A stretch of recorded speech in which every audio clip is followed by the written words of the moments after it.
Dans cette vidéo, je vous emmène à vélo entre le quartier de Beaulieu et le lycée Marguerite de Navarre.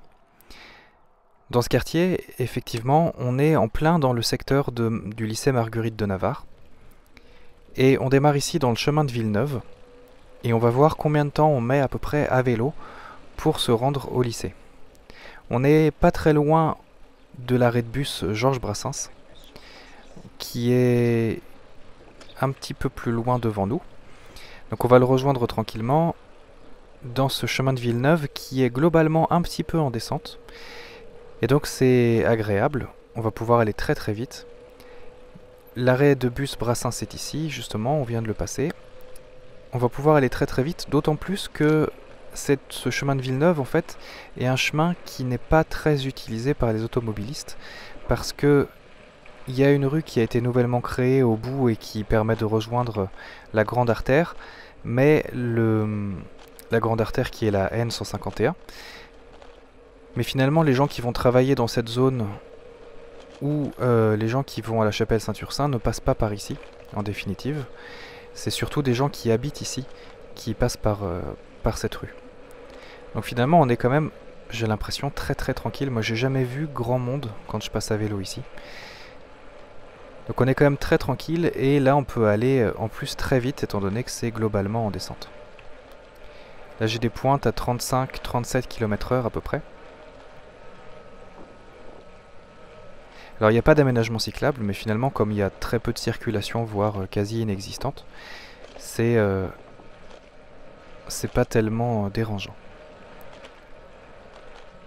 On va continuer tout droit dans ce chemin de Villeneuve, tout le long. On va faire toute la traversée et on va petit à petit se retrouver au contact donc de la rocade verte qu'on va emprunter.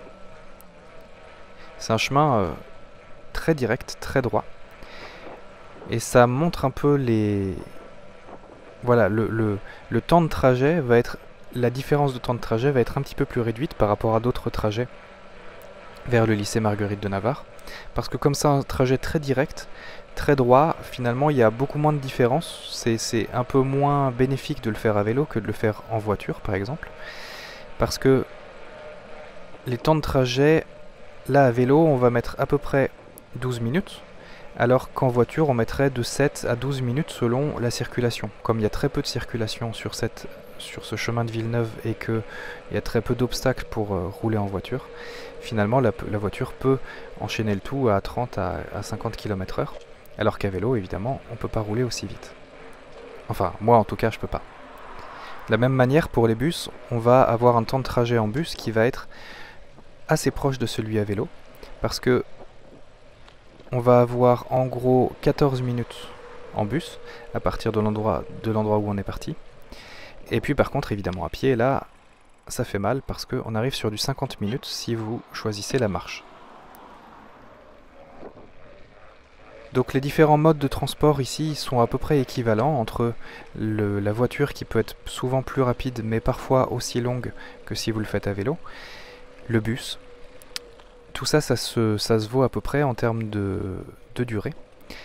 Par contre, évidemment, il y a toujours cette histoire de liberté qu'on a à vélo qu'on n'a pas en voiture. C'est-à-dire qu'on peut choisir de changer un peu d'itinéraire, ça ne va pas forcément nous rajouter beaucoup de temps et ça nous permet de découvrir la ville de manière différente.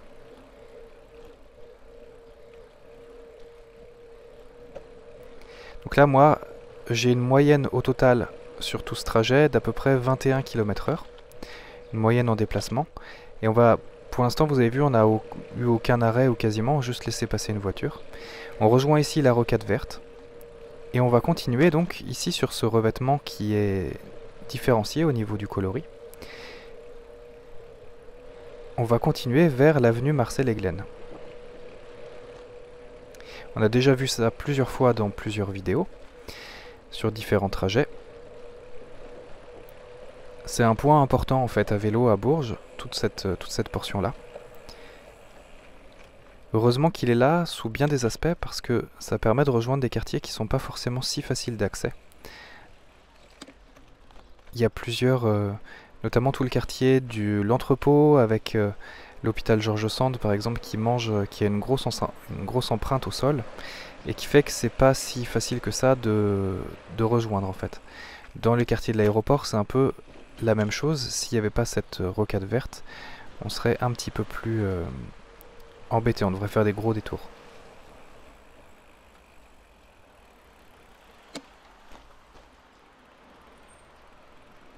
Donc ici on arrive donc dans l'avenue Marcel Eglen, et puis on va avoir une piste cyclable qui est sur le trottoir.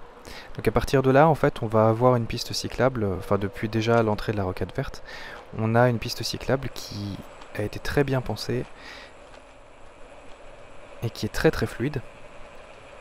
Dans l'avenue Marcel Eglen, c'est très très bien aussi, c'est juste un tout petit peu plus dangereux parce que on a donc ces différents poteaux, on a plusieurs croisements successifs et puis surtout on est sur le trottoir et donc il peut y avoir des piétons qui rentrent, qui sortent, à la fois des voitures, des cafés, vous le voyez, là j'avais peur d'écraser le chien.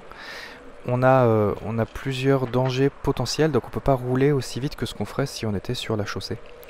Il faut faire un peu attention.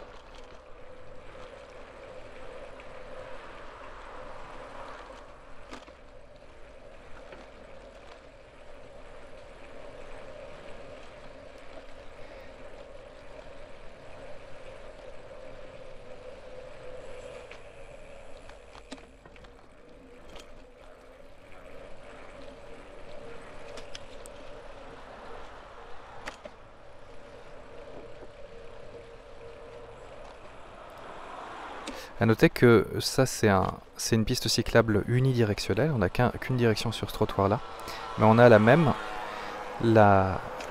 la piste jumelle de l'autre côté qui monte dans l'autre sens. Donc c'est une piste cyclable qui doit avoir une dizaine d'années aujourd'hui.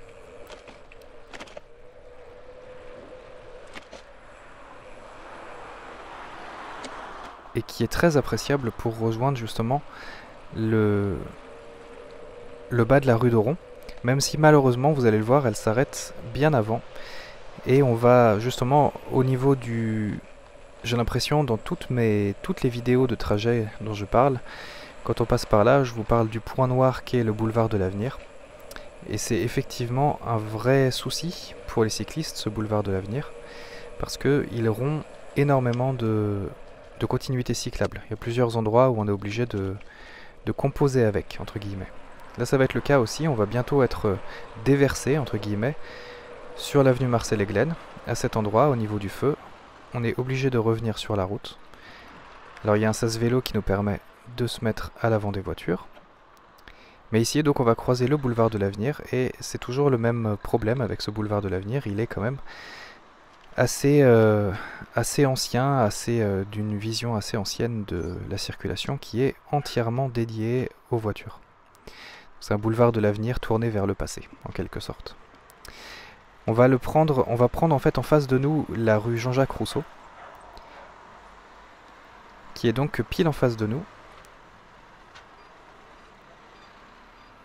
Et on va essayer de se faufiler pour aller prendre à gauche dans la rue des Plantes Sainte-Jeanne. Sainte-Jeanne, pardon. On n'a qu'un tout petit bout sur cette avenue, enfin sur cette rue Jean-Jacques Rousseau. Tout ce carrefour là. On va prendre cette... Je voulais pas prendre le boulevard de l'Avenir justement pour éviter la circulation. Et on va trouver un petit chemin alternatif qui est, je pense, emprunté par 2 voitures par jour. En tournant à gauche ici, il faut juste faire attention parce qu'à cet endroit, là déjà derrière moi c'était le cas. Au moment où j'enregistre cette vidéo, j'ai quelqu'un qui voulait me dépasser, qui a commencé à accélérer au moment où je tendais le bras pour tourner à gauche. On va tourner donc ici, dans la rue des Plantes Sainte-Jeanne. Un très joli petit quartier, celui-ci. Très discret, très bucolique. On va croiser la rue André Chénier. Donc ici, je pense qu'il y a vraiment très peu de circulation. La rue André Chénier qui est sur notre droite. Et on va prendre juste la prochaine qui est la rue Louis Ségret. On va tourner à droite ici. Donc à cet endroit aussi, une rue très tranquille.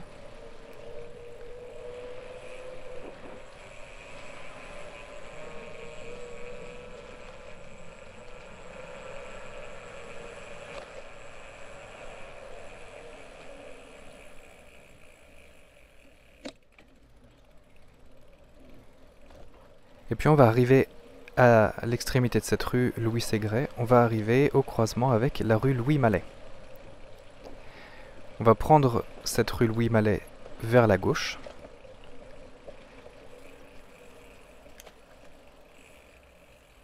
Donc ici on a un petit croisement, il faut traverser, passer de l'autre côté et on rejoint la piste cyclable qu'il y a sur la droite. Et celle-ci nous amène directement à la petite place, je sais pas comment elle s'appelle celle-ci. Le croisement avec la rue Béranger, je sais pas si elle a un nom la place, spécifiquement le petit triangle ici.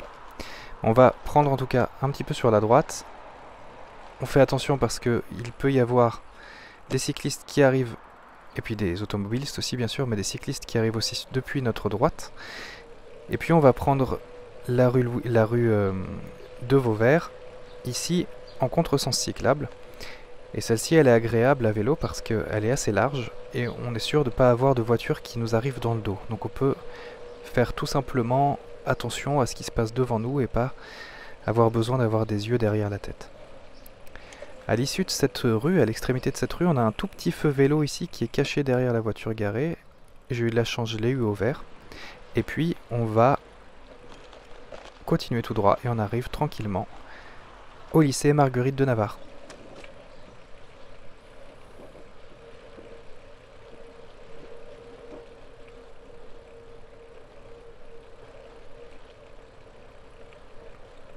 Donc un petit peu plus de 12 minutes à vélo entre le chemin de Villeneuve et le lycée Marguerite de Navarre. Il faudra compter un petit peu plus pour le retour et un tout petit peu plus sportif puisque ce sera plus majoritairement en montée.